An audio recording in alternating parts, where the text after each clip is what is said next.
If there's one thing the Ravens know how to do, it's make a statement on primetime. Ladies and gentlemen, boys and girls, children of all ages, Ravens, flock, what's going on, everybody? Hope you guys are enjoying your day. So, that was a game.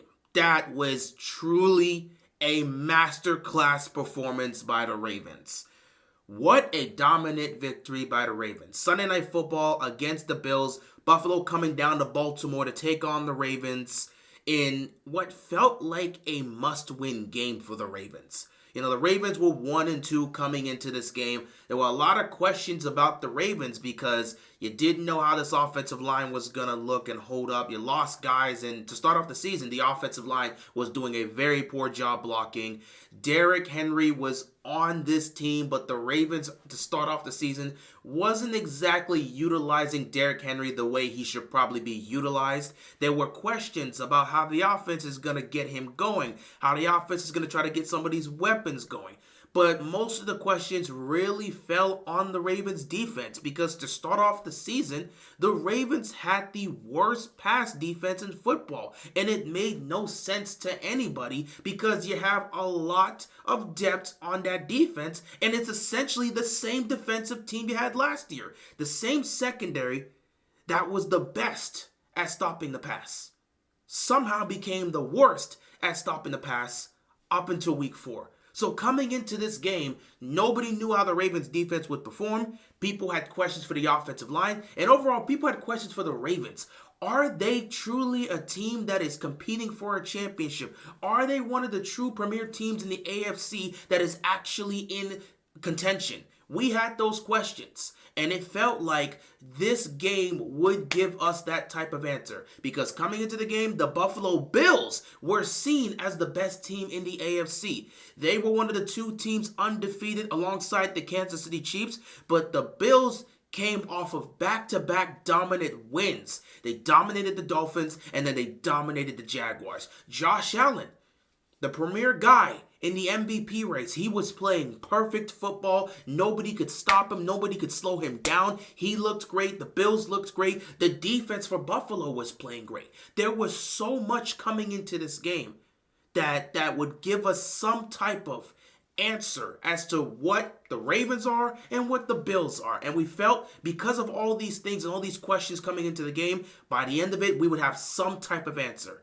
And based off of what we saw last night, we got a hint as to what the Ravens can be. We've got a little bit concerns as to what the Bills may have to deal with. And overall, we left with an interesting perspective as to how these 2 teams will look moving forward. So, let's get into this game. All right, so let's start off with the defense because I feel like they were one of the main stories of the night. Obviously, they weren't the main story, but they were definitely one of the main stories. Like we just discussed, nobody knew what they were going to get from this Ravens defense. They were seen as the worst pass defense in football. In fact, statistically, they were ranked last. So it wasn't exactly a good look heading into this matchup against Josh Allen. They were coming off of a game where they gave up nearly 400 passing yards and 3 touchdowns to Dak Prescott. So people were not sure what they were going to get from the Ravens secondary. And boy, did they come out to play. The tone was set way before the game started. They interviewed Kyle Hamilton, and they were asking him about what to expect from this defense, man. He says, man, you expect to see somebody in black hitting somebody, man. That's all you need to know. We're going to be out here hitting. Kyle Hamilton set the tone even before the game start. They came out in the black unis, and when the Ravens come out in the black unis, they are not here to play around. They are here to go full force. And that defense came out here and played full physical force Ravens defense. That is what the Ravens defense is all about. The performance we saw last night is exactly what we expect from a Baltimore Ravens defense. This defense did not give up any major big plays, beside one. But that's Josh Allen being Josh Allen. And when you're going up against a great player, he's going to get that. The one crazy throw where Josh Allen is rolling to his right and he's throwing the ball down the field before he gets knocked out of bounds to an open Shakir that gets behind the defense and nearly takes it in for a touchdown. That's the only big major play the Ravens defense gave up. Other than that, Josh Allen really had a tough night against this Ravens secondary, and the defense overall did a really good job at constantly pressuring Josh Allen to either get the ball out of his hands, potentially make a mistake, or get down to the ground. They got to him. The run defense did a solid job and basically made the Bills one-dimensional. Cook couldn't get anything going against the Ravens' run defense, so the Bills just had to switch towards passing, especially because they were down by multiple scores early on in the game. So they turned them into a one-dimensional team, and basically it became the Josh Allen save us show. And Josh Allen was unable to save them. He can't do it all on his own. Especially with the way the Ravens defense was playing. They weren't giving anything up over the top, and they weren't giving up anything over the top. They were stopping the underneath stuff, and Josh Allen was really fighting for his yards. Even when receivers were making plays for the Bills, nothing was easy. These were tough contested catches for the most part. They had to make tough catches because the secondary was on point. Brandon Stephens was playing near perfect coverage the entire game. Though I will say this about Brandon Stephens, he's got to get over this habit of not turning around to locate the ball. I feel Brandon Stephens would probably increase his chances at creating a turnover if he would just turn around. For some reason, he's gone back to that old habit of his of not turning around to locate the ball. He's been doing it a lot early on in this season. If he could just turn his head around to locate the ball, I feel he could get a couple picks out of that. But other than that, he was playing perfect defense. Marlon Humphrey was fantastic, man. He was making great stops. He was where he needed to be. Marlon Humphrey had a great game. Nate Wiggins, the rookie, he had a great game in the secondary. He should have had 2 interceptions. He dropped it. The rookie's got to work on his hands. It's all good. But he played well. He had a great game from all the safeties, from Kyle Hamilton, Marcus Williams, even Eddie Jackson. He was there. All the safeties were doing a great job in slowing down Josh Allen's ability to get the ball down the field because nothing was open. So Josh Allen was forced to stand in the pocket 4, 5, 6, 7 seconds, try to scramble, roll to his left, roll to his right, try to buy time to get something to go down the field, but nothing was open. So it was a very, very tough day for Josh Allen in terms of airing the ball out. In terms of just stopping everything underneath, man, the run defense was doing the job. Linebacking core was looking great. Roquan Smith was playing nice. This was a great game by him. You got to see Trenton Simpson. He was doing his thing as well. He was playing great. They weren't really giving up a lot of big plays either underneath. So, again, the defense was doing their job. But the most impressive aspect's got to be the pass rush, in my opinion, because they found a way to get to Josh Allen multiple times. And if I'm really going to look at it, I got to sit back and say, man, Kyle Van Noy has been fantastic. He has been fantastic for the Ravens. He's had 6 sacks in the last 3 games. He's literally been one of the best pass rushers in football through 4 weeks. He might be top 3 based on what he's done through 4 weeks of football. He's been that damn impactful. Fantastic. Odafe Owe has also been playing well, and he got a sack in this game. He got a sack in a really good time because Josh Allen again was rolling. It was on a blitz. Marlon Humphrey was coming free release to Josh Allen. Josh Allen got past Marlon Humphrey, and Humphrey nearly got him back there. But all of a sudden, here comes Odafe Owe ready to take him down, and he just drops him. So, the pass rush, they did a really good job containing Allen for the most part. Not a lot of huge runs by Josh Allen for the most part. He wasn't gashing them with his legs because they were doing a good job containing him, and they did a good job getting to him as well. So I really liked what I saw from this defense today.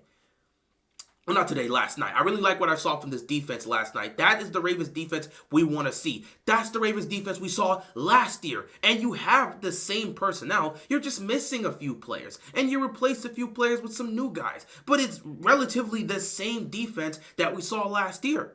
So we just want to see them get back to playing like that. And shout out to Zachary Orr because he had a fantastic game plan against Josh Allen. And the defensive coverages he threw out there, man, his game plan for Josh Allen worked like a charm. Shout out to Zachary Orr. This was the best defensive performance by this team, and it's mainly because of how he called this game. Shout out to Zachary Orr. But other than that, the defense, man, they did their job, and they really just slowed down Allen, and they couldn't get anything going for the most part. The biggest game changer was when Bills chose to do some sort of trick play. I don't know why they tried that trick play, but it resulted in a turnover. And I did have a criticism for Allen for that because he saw that his receiver was about to get tackled and then handed him the ball. Why he didn't just tuck the ball and get down or try to take off and get out of bounds, I do not know. For some reason, he chose to throw that football despite knowing there's defenders around him. So he was just asking for trouble in that point. But it is what it is. At the end of the day, defense dominated and basically shut down the Bills' offense all game long, and they deserve their credit. Now, taking a look at the offensive side, they matched the energy that the defense brought as well. The defense makes a stop, gets the ball back, opening drive here for the Bills. They make a stop, get the ball back to the Ravens. The tone was set offensively for the Ravens on the very first possession. The very first play, the tone was set. Ball is snapped. Lamar hands it to Derrick Henry, and Derrick Henry takes it 87 yards for a touchdown. Nothing short of spectacular, nothing short of fantastic, and honestly, it's to be expected when it comes to King Henry because he's been doing things like this his entire career. That 87-yard rushing touchdown by Derrick Henry was the longest rushing touchdown the Ravens have had in franchise history. 87 yards, the longest in franchise history. So he's already coming here and breaking records. So shout out to Derrick Henry. But he would not stop there. Derrick Henry dominated the Bills. They could not stop Derrick Henry the entire game. First two offensive touchdowns were to Derrick Henry. A touchdown run and a touchdown reception. The offense was just flowing early on in the first half. First drive ended in a touchdown. Second drive, they go down the field, score another touchdown. Third drive, they go down the field. Lamar Jackson hits Justice Hill for a touchdown. Next thing you know, it's 21-3. And shout out to Justice Hill because this guy has become the Swiss Army knife for this Ravens offense. And he literally is the most versatile back we've had in quite a long time. To see this guy's development from when he was drafted in 2019 to where he is now, starting out as a special teams player for the Ravens, to see how much impact he's having in the game, you got to give the guy credit. He absolutely deserved his extension, and he proved it. He's been proving it all season long. This guy was spectacular. You can utilize him in the run game. You can utilize him in the receiving game. You can utilize him in special teams. Justice Hill is a special player, and the Ravens are utilizing him everywhere.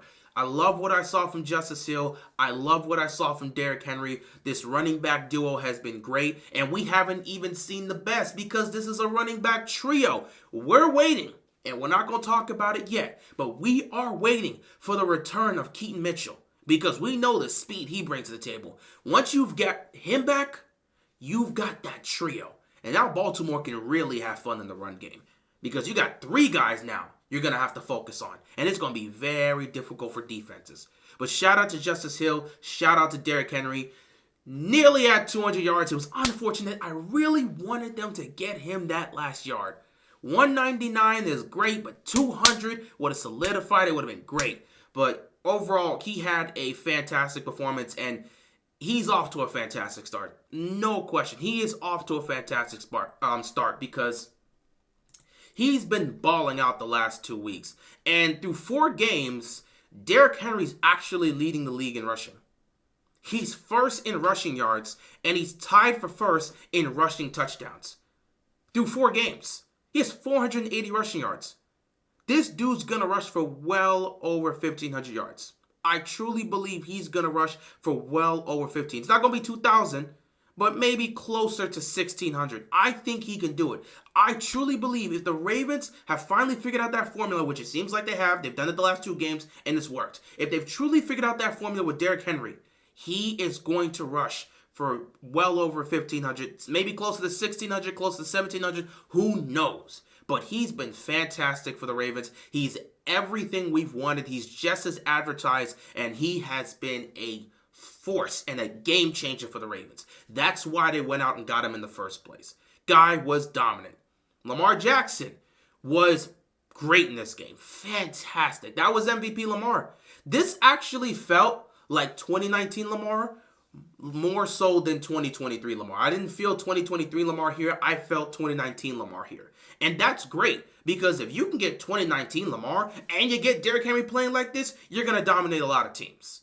That felt like 2019 Lamar because Lamar's using his arms and legs, but Lamar doesn't have to do too much in the passing game because of how dominant the running game is. In 2023, Lamar had to do more in the passing game at times because the running game wasn't always dominant.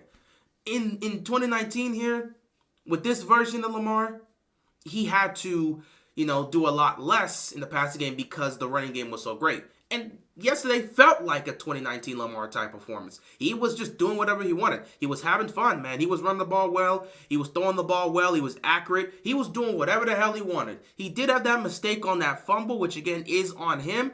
You can't let that happen. But I always say when a player ends up getting taken off their feet, anything can happen. Once you're airborne, the mind and the body at that point is trying to brace itself for impact. I say this with every player. Once you're airborne, the chances of that ball being knocked out of your hand goes up tremendously because you're trying to brace for your fall. You're airborne now, so you try to prepare yourself to land safely. At that point, you kind of loosen up on the football a little bit. And if any player is paying attention and focusing at that time, they're going to knock that ball out of your hands. And that's exactly what the Bills did.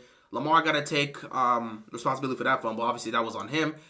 It is what it is, but, thankfully, it didn't hurt the Ravens. So you take that with a grain of salt and you move forward. Other than that, Lamar Jackson was Lamar Jackson. He was great. He was fantastic. He was special. He's exactly what you expect him to be. He's a two-time MVP. You expect him to play at a high level, especially in these big games, in these big moments on primetime. And that's exactly what Lamar Jackson does. He shines in these moments. He always plays his best on primetime. He's always shining on primetime. That's just what Lamar does. So we expect that from him.